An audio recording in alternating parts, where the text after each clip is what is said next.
Hello friends, स्वागत है आपका अपने चैनल सिविल डोज में। आज हम करेंगे भारत सरकार के कुछ आगामी लक्ष्यों के बारे में।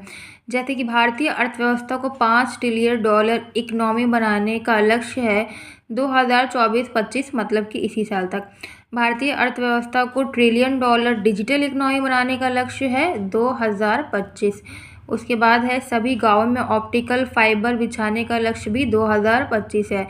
ऑप्टिकल फाइबर योजना जो है एक बहुत ही महत्वपूर्ण योजना है, जिससे हमारी नेट कनेक्टिविटी बहुत स्ट्रांग होगी।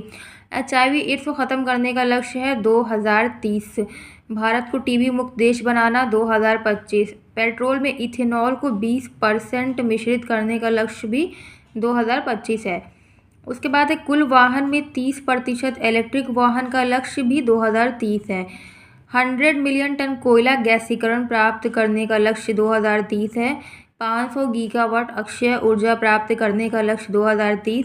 280 गीगावाट सौर ऊर्जा प्राप्त करने का लक्ष्य भी 2030। और भारत में मलेरिया उन्मूलन, एबॉलिशन ऑफ मलेरिया का भी 2030 तक है। कुल कार्बन उत्सर्जन में 1 टन की कमी 2030 ये भी है। और जो भी लक्ष्य 2030 तक के लिए निर्धारित किए गए हैं वो बहुत ही महत्वपूर्ण हैं, इसीलिए उस पर एक्स्ट्रा इम्पॉर्टेंट मार्क्स लगाए गए हैं। और उसके बाद है इसको स्टार से मैंने मार्क कर दिया है।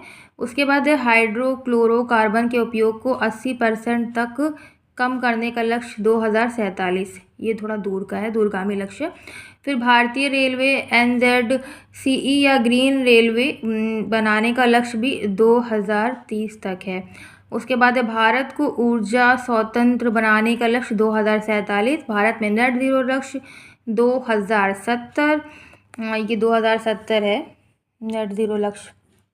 उसके बाद है आपका मुंबई शहर में शून्य कार्बन उत्सर्जन का लक्ष्य है 2050 तक। और पोत निर्माण में आत्मनिर्भरता 2047।